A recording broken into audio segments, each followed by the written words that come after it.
Hello, folks, future subscribers, current subscribers, and what I may call window shoppers.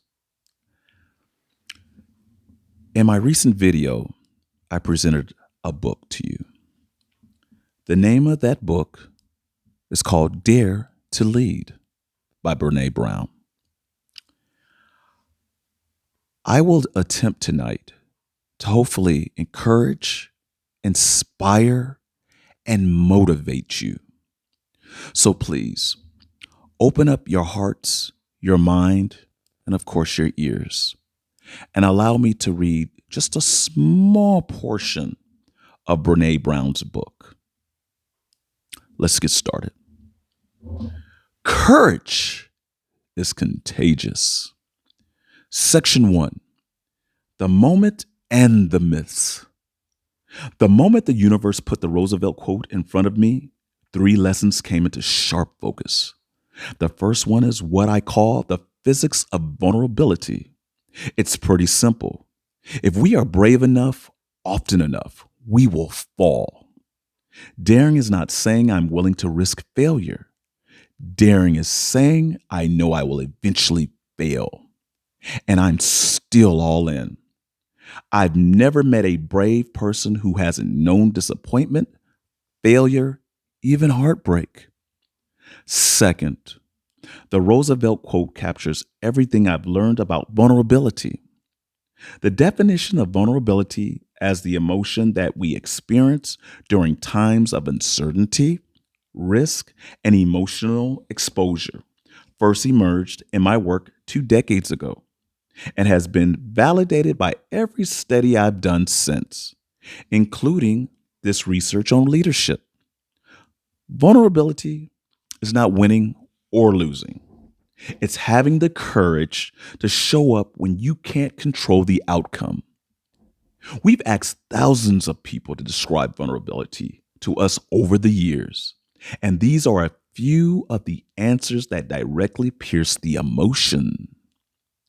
The first date after my divorce, talking about race with my team, trying to get pregnant after my second miscarriage, starting my own business, watching my child leave for college, apologizing to a colleague about how I spoke to him in a meeting, sending my son to orchestra practice, knowing how badly he wants to make first chair, and knowing there's a really good chance he will not make the orchestra at all, waiting for the doctor to call back, giving feedback, getting feedback, getting fired, firing someone.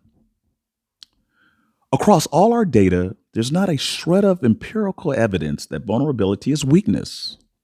Are vulnerable experiences easy? No. Can they make us feel anxious and uncertain? Yes. Do they make us want to self-protect? Always. Does showing up for these experiences with a whole heart and no armor require courage? Absolutely. The third thing I learned has turned into a mandate by which I live. If you are not in the arena getting your ass kicked on an occasion, I'm not interested in or open to your feedback.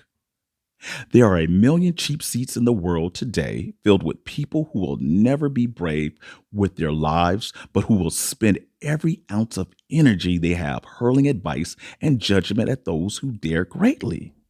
Their only contributions are criticism, cynicism, and fear mongering.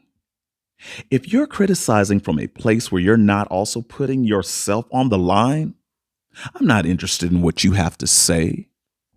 We have to avoid the cheap seats, feedback, and stay armor free. The research participants who do both of those well have one hack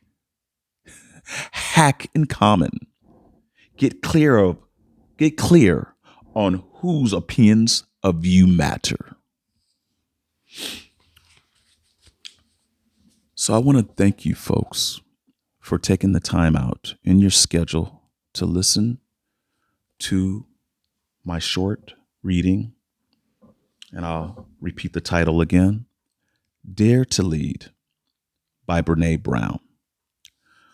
I hope you'll take some time in your schedule to share with me on my next reading. I haven't decided which book that would be, but there will be more books to come in the future. But once again, thank you and good night.